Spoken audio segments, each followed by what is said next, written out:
there's one thing you take away from this video, it should be this. We are in the next era of advertising, and in this era, everything's technology, which makes conferences like CES more relevant to our industry and not less, despite what you may have heard. While there is still plenty of press around the usual suspects, robots, AI companions, self-driving cars, and some weird and unexpected newcomers like lollipops and Lego bricks, adtech kept their announcements less flashy and more focused on the fundamentals. These are just a preview of trends that we're going to see play out a lot more throughout this year and as we move into this next era of advertising. The majority of news from last week focused on some of the ad industry's favorite trending topics: TV, AI, and holding companies. When it comes to TV, this channel is being tasked with doing the absolute most right now in an attempt to really level up. The industry is hell-bent on increasing investments in TV. The best way to do that is to be able to prove out the performance of those investments. Another way to do that is to improve the ways that we identify and transact on media opportunities within the channel. This means opening up more data pipelines to better connect audience identifiers across touchpoints, enabling more programmatic transaction within live inventory to really capitalize on those real-time moments that advertisers would maybe otherwise miss, like a game going into overtime. And of course, integrating generative AI creative production to, in theory, create more relevant real-time ad experiences. Even though the mention of AI at this point may cause us to roll our eyes and tune out, I think its application within TV is where we should really be tuning in, because I think it's one of the most promising use cases for AI within a TV environment, and that is incorporating LLMs like Gemini, Copilot, Amazon's Alexa into our TVs themselves to really solve for what I view as one of our greatest gaps in consumer understanding and why consumers behave the way they do.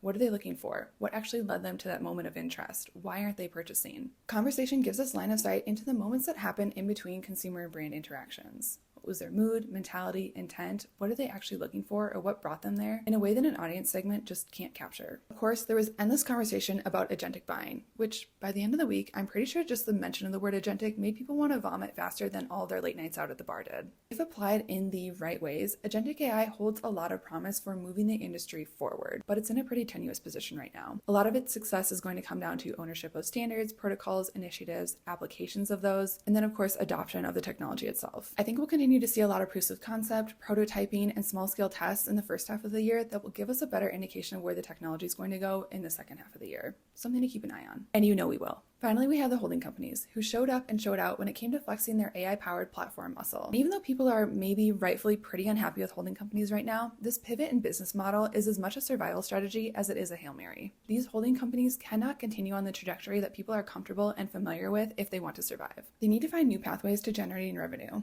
And the way that this is overwhelmingly played out is a pivot to being a platform as a service. Specifically being an AI-first platform built from the ground up using a wealth of resources that smaller players in the ad tech space just don't have access to. They may have been late to the party when advertising moved from traditional into a digital or programmatic space about 10 years ago, but this time they're the ones that are going to be getting the party started as we move into the age of AI.